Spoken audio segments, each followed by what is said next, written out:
Hey, I'm Alex from Board Game Co. and UK Games Expo is 11 days away.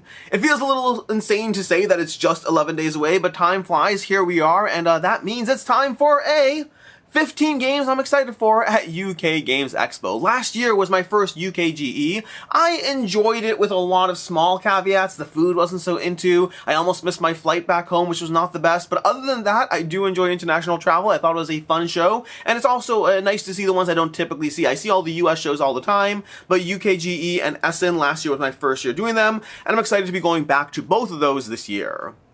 That means we're going to go ahead and take a look at the Board Game Geek preview list, the Board Game Geek UK Games Expo preview list. They do this every single year with all the various conventions where they have all the games, or at least whatever games publishers submit, that will be demoed at those conventions. We have 293 titles currently on this list. Before we dive into them, though, a note that AllPlay is a channel sponsor. If you go to allplay.com, you can find a variety of games from both themselves and their partner publishers. And if you're on the UKGE preview list, you can actually filter by publisher. I filter to AllPlay games and Bitewing games, Bitewing being one of their partner publishers, and you can see the specific games that they have coming up in case you're interested in stopping by the AllPlay booth and seeing their giant cabinets full of assorted games.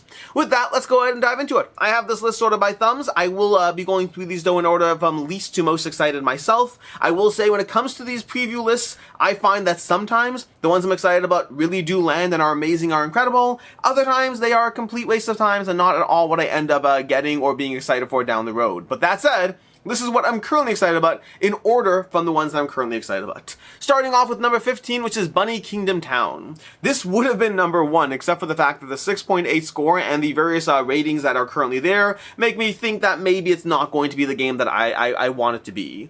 I love Bunny Kingdom. It's definitely one of those underrated games, at least for me. I think it's phenomenal. I love the drafting, so much decision space. I think it's an incredible game. We get to feel cool the entire time. And so, hey, another dual version of a game I already like. I'm totally here for it in theory, but sometimes those dual versions are not actually the games that you hope that they're going to be. Sometimes they're just like, hey, a new way to sell a game without necessarily being a good game. And the ratings so far make me think that maybe like lots of the ratings are like, hey, just play the original Bunny Kingdom at 2 players. That's a better Bunny Kingdom experience for 2 players. And that has me a little more hesitant. I am still excited for it because, I mean, hey, I have to give it a try. I've enjoyed a lot of 6.8 games in my life. But hey, we'll see where this one goes. Bunny Kingdom Town, my number 15.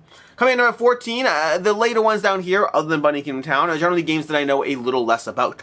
We have Almighty from Malachi Ray Rempin. He's done a bunch of whimsical games. This is a game all about gods and controlling gods. It actually seemed very similar, very reminiscent of Gods and Mortals. That was just a active crowdfunding campaign. But you're trying to be mindful of the puny mortals who would worship other gods and dealing with their sacrifices. It seems like an interesting game with a degree of variable player powers, and hand management, all these fun things. His art in his games is generally top-notch. Overall, I'm intrigued by this one. The games he creates are very whimsical, like this kind of character art that you see here, very on brand for his type of stuff, and they're very entertaining. The gameplay, on the other hand, not entirely sure. I'm not saying it's bad, but I'd say that usually the whimsicalness of his games pulls me in far more than the actual gameplay, so I am intrigued but hesitant around this one. We have Flip Pick Towers from Osprey Games, who, I don't know if you saw this, it sounds like Osprey Games are getting out of heavier games. Although I don't know what counts as heavier games, so we'll see if something like this is definitely on the lighter side, but I don't know where it lands. We'll see. But Flip Pick Towers over here is going to be a roll and write game with charming drawn castles in which you're trying to fulfill a variety of objectives by putting things into those little castles. I can't tell how much of this is going to rely on actual art. It seems like not really relying on the actual art so much as the whimsicalness of it all. And then, of course, there's going to be the question of how easy it is to read what's going on the table, but color me interested. Ratings are pretty solid so far, coming in 7.7, which is pretty decent, especially for a roll and write game. Roll and write games are usually on the lighter side. Lighter games usually have a lower average rating, so a 7.7 is actually pretty strong. I love the color scheme, love the style of it, intrigued by it. That's Flip Pick Towers. We have Karak Labyrinth, another roll and write game, not really roll and write, another writing game. This is set in the world of Karak, a game system that my kids have generally loved, and I find that I don't actually want to play. I don't mind Karak, but the problem is I find that the game drags when playing it with my kids, and it's a slower experience than I would like. But that does have me interested in Karak Labyrinth over here, a real-time drawing game. A real-time drawing game that also has solo play as well, which you're going to be drawing through, making your way through your dungeon. Now this is interesting because this on its own would not pull me in because so many games have done this kind of like, hey, draw your way through a dungeon kind of thing, and some have done it better than others, and I definitely find myself being a bit more hesitant as far as which ones are really going to land. Like, which game is going to be like, okay, great, you did it really well, you were actually compelling and worth getting your hands on. The thing that has me interested here is it's in the world of Karak. So combine a game that could be a lot of fun, we'll see, combined with a world that my kids like and might be intrigued to play, and this has me willing to definitely give this one a shot at the very least. Coming in from there, we have Container. Container is a reprint. This is the all-play reprint of the original Container, a game that was out of print, hard to get your hands on. Container is basically mimicking shipping. You're basically going to be trying to ship your containers. The hook is that other players are shipping your containers, and you have a variable value to your containers that will be revealed at game end. You're trying to, the rule set is pretty straightforward, pretty simple, which fits very much in all-play's wheelhouse of games, while being definitely on the heavier side as far as the strategy of it all. But this is Container. I'd never played the original. I am intrigued to play this one, and this will be at UKGE. We then have Jason and the Argonauts. This one's not going to be out yet. It's going to be available to demo. I assume demo because it's on the list over here. But Jason and the Argonauts is from Envy-Born Games. I believe it's currently on crowdfunding right now, if I'm not mistaken. Highest funded game from Envy-Born Games to date. But this is based on Hercules and the 12 Labors. It's a spiritual successor, which has me very interested in this one. I had a chance to see it briefly, I want to say at Gamma, if I'm not mistaken, but it might have been a different show. But it's basically going to be building upon what Hercules and the 12 Labors did, which I did like, but I had some critiques as far as I felt like Hercules and 12 Labors was a very solid theme, great card, great art, great presentation, makes you feel powerful as you go through it, but I definitely had some small complaints, primarily around how linear the early game was, as well as I can't remember the name of the cards, but the cards you had, they're basically the event cards that could drastically shift the entire game. And I know he's taken that feedback into account to some capacity, I don't know how much, but that feedback has been taken into account, so as he builds out this follow-up, this successor, Jason and the Argonauts, I'm hopeful that it'll be all the things I liked about Hercules, while being a better experience. Then we have Codenames Critical Role Adventures, which would be lower on my list of Codenames games that I'm interested in, except for the cooperative play. You see, I don't really care about Critical Role. Nothing against them, I'm just not a Critical Role viewer. So to me, like, Critical Role Adventures is like, okay, so Codenames with a theme that I don't know about or care about. But I do like dungeon crawlers as a theme in general. I like RPGs as a theme. So taking that world of RPGs is going to have that familiarity. So for example, over here, pull up this cards over here, we have Dragon, Dexterity, Campaign, Fireball, like 4 of these words over here. They don't have to anything to do with Critical Role Adventures, they're just generically RPG type stuff. So I'm interested in that, but then the real hook for me is that this is going to have cooperative play with like leveling up your characters to defeat a final boss. I have no idea how that's going to manifest in a game of Codenames. Like, how are you taking Codenames, a game about exchanging words and clues, and then making it so you can level up your characters in cooperative play to defeat a final boss? If they actually manage to land that, then amazing. A new way to play Codenames. I love new ways to play games I already like. Alternatively, it might be a complete miss. I don't know which way, but I'm definitely intrigued to find out. Then we have Whisperwood over here. This is another one that I got a chance to see at Gamma. I got a chance to play out a first round of Whisperwood. Whisperwood is from Cardboard Alchemy. It's their new, it's more, I think it's worker placement. I'm trying to remember, like, the mechanics are basically worker placement, tableau building, a little bit of a world map as well. There's a bunch of elements and areas you're trying to, a little bit of bag building. This bag building is 2, but you're basically trying to, I don't even know how to explain the game. I don't know, okay, I played a full round of this game. I don't know how to explain the game overall. I know the things I was doing to build up my tableau. I don't know the end game goals of what you're trying to do, but the first round was certainly intriguing as far as making me feel like that escalation of my character, the escalation of how I'm going to be able to do more and more, depending on how you build up and upgrade your actions. So all of that has me intrigued. I have not played a full game. This is not yet in that realm of, oh my gosh, I love this game. This is very much in the realm of, I see what they're going for, and I'm intrigued and want to play it out. That's going to be Whisperwood, the newest game coming from Cardboard Alchemy.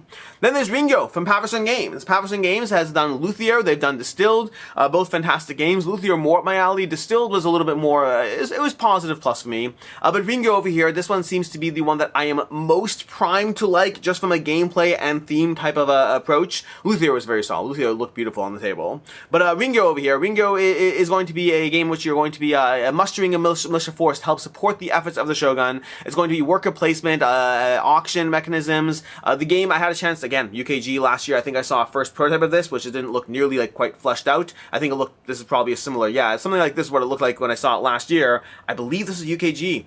Prototype, no, this is Essence, so it hadn't developed much by then, but it has me very intrigued overall from the gameplay stance, and I am intrigued as far as the theme overall has me pulled in, and again, Paverson Games in general, their games have been top-notch, so interested without knowing yet enough about it.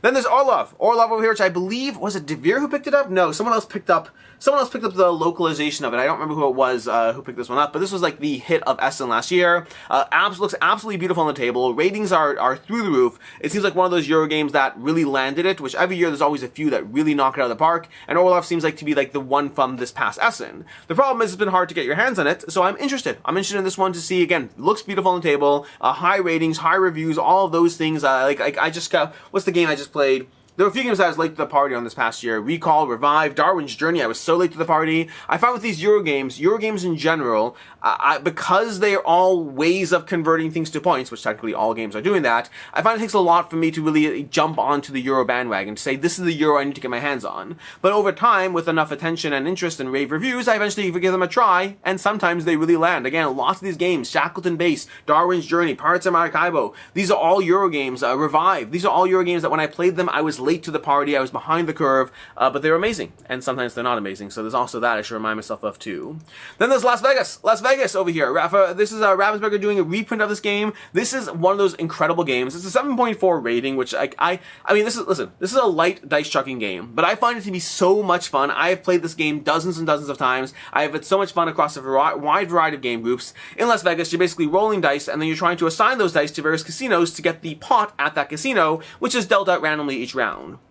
The hook of it is that you have to have the most dice, and ties means you're both eliminated. So for example, on this tile over here where you see 2 pink and 2 red, blue's actually getting the highest bill over there because the blue and pink are eliminated from the nature of the way ties work. So you really have to get ahead of other players. You can't just get into a fight off against other players if neither one of you is going to back down, because other players are going to be the beneficiary of that. That combined with the fact that you only have so much guarantee over the actual roll you're making with your dice, and this has been a fast-paced, fun game that I'm excited to see a new version, a reprint of this one out, because I think this is a game that everyone should have the opportunity to try, and sometimes games go out of print, and that's what reprints are for.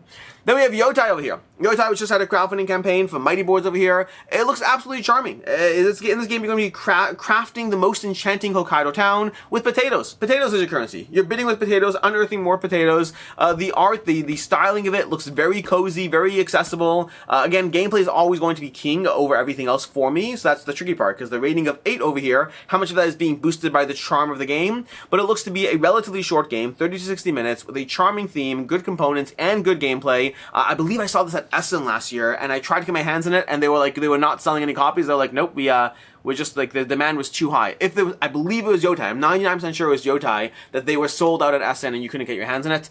So having a new crowdfunding campaign makes sense, and it'll be available at UKGE.